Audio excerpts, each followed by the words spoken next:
Once we have outlets, computer outlets in every home, each of them hooked up to enormous libraries where anyone can ask any question and be given answers, be given reference material, be something you're interested in knowing. From an early age, however silly it might seem to someone else, that's what you're interested in. And you ask, and you can find out, and you can follow it up. And you can do it in your own home, at your own speed, in your own direction, in your own time. Then everyone will enjoy learning. Nowadays, what people call learning is forced on you, and everyone is forced to learn the same thing on the same day at the same speed in class. And everyone is different. For some it goes too fast, for some too slow, for some in the wrong direction. But give them a chance, in addition to school, I don't say we abolish school, but in addition to school, to follow up their own bent from the start. Well, I love the vision, but what about the argument that machines, computers, dehumanize learning? Well, as a matter of fact, it's just the reverse. It seems to me that it's through this machine that for the first time we'll be able to have a one-to-one relationship between information source and information consumer, so to speak. Well, in the old days, you used to have tutors for children. A person who could afford it would hire a pedagogue, a tutor, and he would teach the children, and if he knew his job, he could adapt his teaching to the tastes and abilities of the students, you see. But how many people could afford to hire a pedagogue? Most children went uneducated. Then we reached the point where it's absolutely necessary to educate everybody. But the only way we could do it is to have one teacher for a great many of students, and in order to organize the situation properly, we gave them a curriculum to teach from.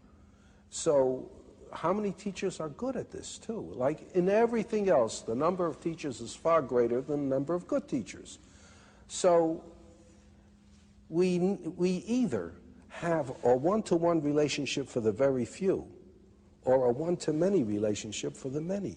Now there's a possibility of a one-to-one relationship for the many. Everyone can have a teacher in the form of access to the gathered knowledge of the human species. Through the libraries that are connected to the computer. That's right. On my desk in my home. Right. I can sit there and call up, well, what if I want to learn only about baseball? Well, that's all right. You learn all you want about baseball, because the more you learn about baseball, the more you might grow interested in mathematics to try to figure out what they mean by those earned run averages and the batting averages and so on. You might, in the end, become more interested in math than baseball if you follow your own bent and you're not told. On the other hand, someone who is interested in mathematics may suddenly find himself very enticed by the problem of how you throw a curved ball.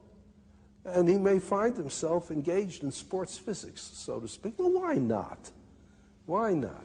But you know, Dr. Asimov, we have such a spotty, in fact, we have such a miserable record in this country of providing, say, poor children, even with good classrooms. And I wonder if our society can ever harness itself to provide everyone, including poor children, with good computers. Perhaps not at the very start, you know, but it's like asking yourself, is it possible to supply everybody in a nation with clean water? Now, there are many nations where it is impossible to get clean water except under very unusual circumstances.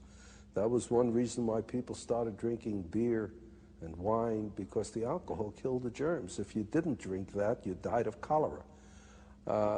But there are places where you can supply clean water for nearly everyone.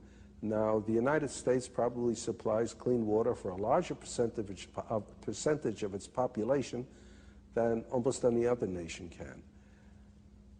It's not that we would expect everybody to have a perfect computer right off, to have equal access to outlets, but you try for it. And with time, I think more and more will. Just as, for goodness sakes, when I was young, very few people had automobiles, very few people had telephones in the home. Almost nobody had an air conditioner. Now, these things are very common indeed, almost universal. It might be the same way. So you're, in a sense, every student has his or her own private school. Yes, and it belongs to him or her. He can be the sole dictator of what he is going to learn, of what he is going to study. Mind you, this is not all he's going to do. He'll still be going to school for some things that he has to know. Common knowledge, common database. Right, and interaction with other students and with teachers. You can't get away from that.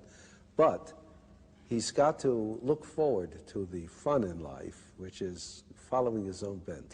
This revolution you're talking about, personal learning, it's not just for the young, is it? No, that's a good point. No, it's not just for the young. That's another trouble with education as we now have it. It is for the young, and people think of education as something that they can finish.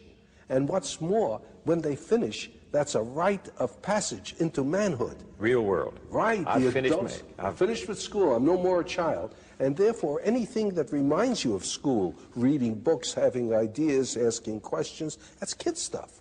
Now you're an adult, you don't do that sort of thing anymore, you see? And in fact, like prison, the reward of school is getting out. Exactly. Kids begin to say, when you're getting out. And every kid knows that. Every kid knows the only reason he's in school is because he's a kid and little and weak, and as soon as and in fact, if he manages to get out early, if he drops out, why, he's just a premature man. Yeah, so that's exactly right. In the city, I've talked to some of these dropouts, and they think they're there. They think they've become men because they're out of school. That's right. What's wrong with this? Well, what's wrong with it is you have everybody looking forward to no longer learning, and you make them ashamed afterwards of going back to learning. If you have something like this, then anyone, any age, can learn by himself, can continue to be interested. There's no reason then, if you enjoy learning, why you should stop at a given age. People don't stop things they enjoy doing just because they reach a certain age. They don't stop playing tennis just because they turn 40. They don't stop with sex just because they turn 40. They keep it up as long as they can if they enjoy it. And learning will be the same thing. The trouble with learning is most people don't enjoy it because of the circumstances. Make it possible for them to enjoy learning, and they'll keep it up. There's the famous story about Oliver Wendell Holmes, who lived to be well into his 90s. He was in the hospital one time. He had not long to live. He was over 90 already. And President Roosevelt came to see him. And there was Oliver Wendell Holmes reading a Greek grammar. And Roosevelt said, "Why are you reading a Greek grammar, Mr. Holmes?" And Mr. Holmes said, "To improve my mind, Mr. President."